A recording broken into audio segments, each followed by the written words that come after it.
Hi, my name is Jesus Villa, and I play wheelchair basketball. My name is Josh Meyer, and I'm also on the wheelchair basketball team.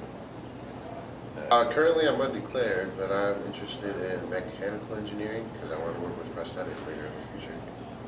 And I want to do the same thing with my career, but I'm a community health major. Well, I was born in Dominican Republic, but I currently reside in Clinton Township, Michigan. And I was born in Moscow, Russia, but my hometown my hometown is Omaha, Nebraska. All right. So is your hometown Omaha? Because I don't go He's home slow. to Russia. Okay. Next question. All right. Here's from our list of questions. We'll just start at the beginning. So, how long have you been involved in wheelchair athletics? I've been playing wheelchair basketball for about 13 years now. And this is my 8th year playing. Yeah. What made you interested in playing wheelchair basketball? Well, I was never really interested in playing it. My mom saw a newspaper article and she's like, "Oh, Jesus, you should try this." I'm like, "No, Mom, that's lame. I'm not going to do it." And she's like, "No, you're going to try it." So she dragged me out of the car, drove me to practice, told me, "Sit in a chair. And if you don't like it, then we'll go home. If you do like it, then you can play." Sat in a chair, played around for about a nanosecond, and I couldn't wipe the smile on my face, and I've been playing since. Similar situation, I wasn't interested in playing wheelchair basketball because I always saw myself as an able-bodied athlete until I went to a summer camp when I was going into 7th grade, was introduced to the sport of wheelchair basketball, and I've played since. Some of the benefits you experienced playing with the wheelchair basketball team. Personally, and how do you think that's going to impact your future? Personally, I made a tremendous amount of good friends, met a lot of people. I've been able to travel, and it's also taught me responsibility and just become a better person. Where have you traveled with wheelchair basketball? Oh boy. Out of the country? Not yet. That's a goal of mine, is to be on the national team and travel all over. Usually just like Illinois, obviously. Washington, Texas, Alabama, Minnesota. List goes on and on, but it's a decent amount.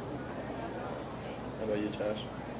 Well, wheelchair basketball, first of all, gave me the opportunity to be at the University of Illinois. I don't think I'd ever consider myself being here if I didn't have the team around me. I'd have no reason to be here. So having the opportunity to be here, receive a great education, and play for a great wheelchair basketball team has opened a lot of doors for me.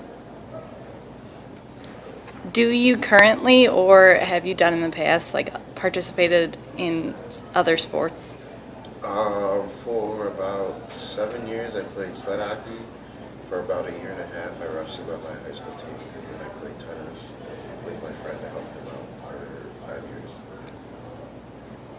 And then I played wheelchair basketball along with wheelchair softball, which is a little unique, but played that for 7 years as well. Skills you learn on the court that translated into other parts of your life, especially your education, school? I would say something I learned on the court that helps me in life is thinking creatively, thinking outside the box, because we might learn to play and go in a game situation and it might not happen the way we played it or practiced it. So you have to just think outside the box, try to figure out ways to modify it to make it work.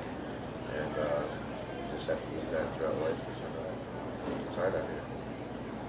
I've learned a lot about teamwork, cooperating with others, learning personal strengths and weaknesses, knowing what I'm good at, what I'm not, and what others are good at, and what they're not, in order to accomplish group projects, work together, all that sort of stuff.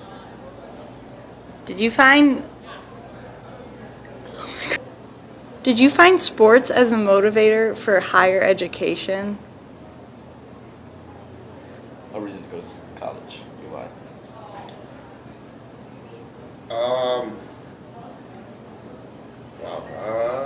Kind of.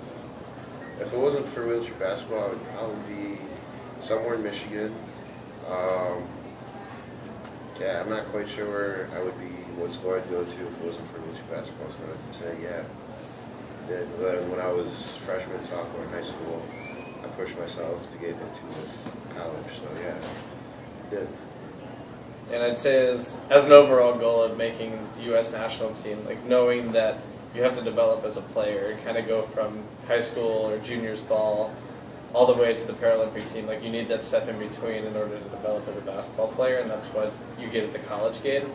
So finding a good college team to play for and ultimately receiving a great education at the same time, it's a motivating factor to come here, get that education and a great basketball development. You know all about that? Here we go. Why did you choose U of I? Were you asked to play anywhere else?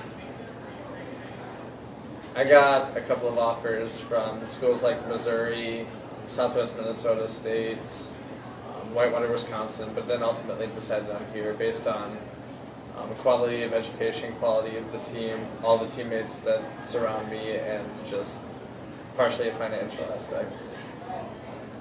Well, actually, that must have sucked. Only when Illinois talked to me.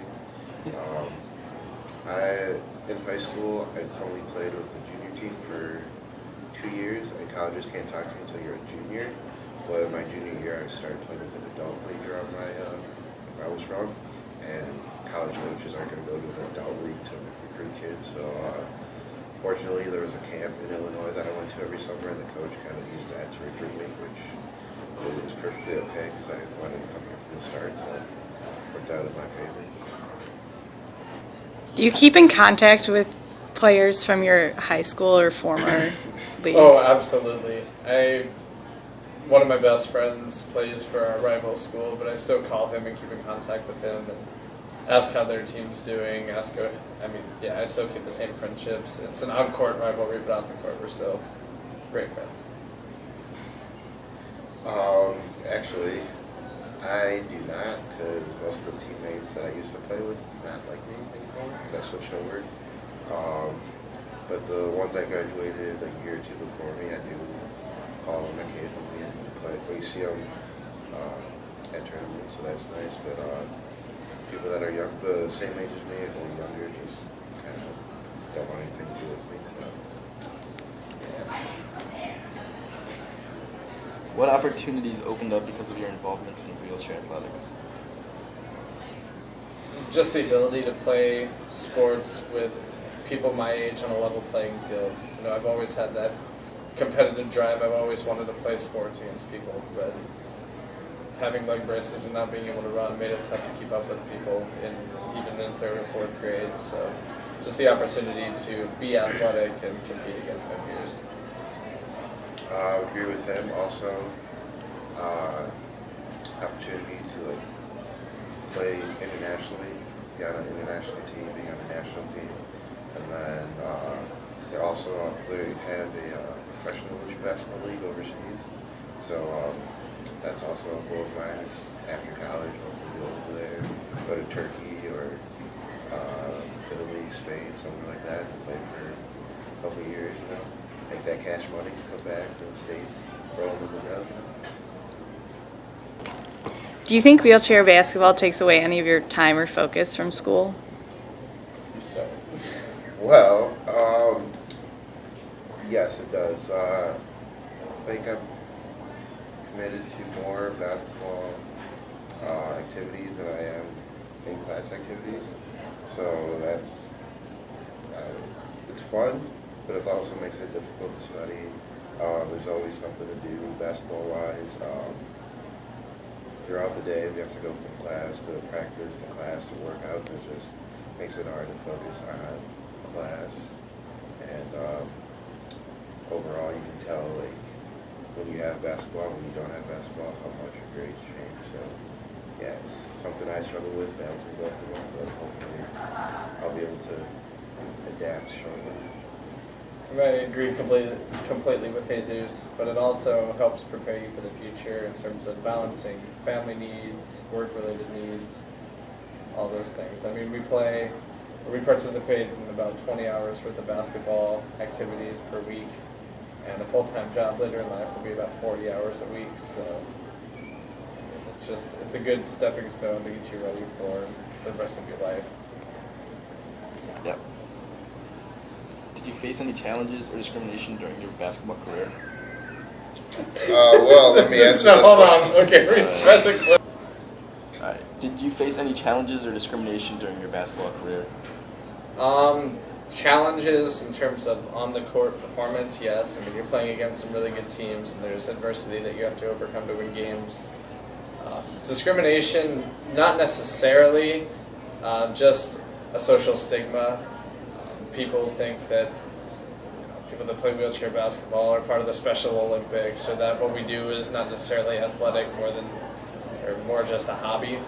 So you have to, usually on a weekly basis, when you're traveling, you explain to people that what you're doing is actually a sport rather than something that's funny or more of a hobby like what you'd see on Talladega Nights or movies.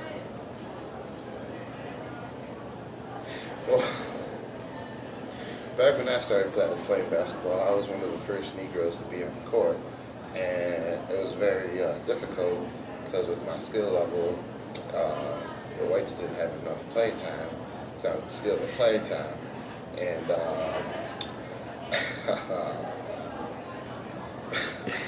I can't tell if so actually one of them used to be my slave owner. All right. And,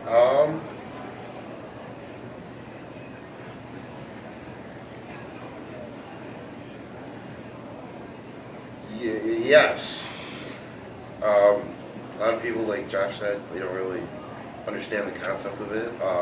There's a story, like my dad was talking to his friend one day, and he usually plays racquetball with him every Saturday, and I had a tournament that week, and he's like, sorry, I won't be able to make it, and his friend's like, sorry, my dad said that he's going to a basketball tournament for me and all that. His friend's like, oh, well, that must suck. I'm sure they play really slow and just boring to watch. And my dad was like, kind of chuckled to himself, like, hey, want to come with us? Like, yeah, sure, whatever. I don't have anything better to do. And luckily, it was a really good game, and it was really like one of the more faster-paced games, and kind of impressed the dude, and he kind of opened his eyes to like show him that it's not really a slow game. Most people assume that we play wheelchair in like the old hospital chairs, and that we go really slow and can't really do much. And, most of them are surprised to see the difference of what they think it is and how it really is. So I think we need to try to make wheelchair basketball more known to the public, kind of spread the word. Who is your favorite NBA athlete and why? NBA player or other athlete, doesn't matter. Derrick Rose, because he shares the same situation as us. He's in a wheelchair more times than he's on the court. You practiced that. I'm a big Magic Johnson fan. He's probably my favorite NBA player of all time. Just his creativity, his uniqueness, his attitude off the court and handling personal situations, all admirable. What does your weekly schedule look like? Monday through Friday, we have practice from 6:30 to 8:30. And then for me, like for the team, they have to do 2 days of small group, which is 4 to 6 players. They do like fundamental skills for an hour. And then 3 times a week, we have to work out for an hour and a half, 2 hours, depending on the workout. But for the second semester, they're changing it. They're going to remove small group for the 2 hours a week and add in, just make it a 3-hour practice. So it's going to be 6:30 to 9:30 Monday through Friday, and then there are 3 workouts, and then tournaments on the weekends and all that. So, which I feel is going to be better to handle school. That way you have everything at one time, or most of it at one time. You just focus on school during the day. There's nothing I have to add about that.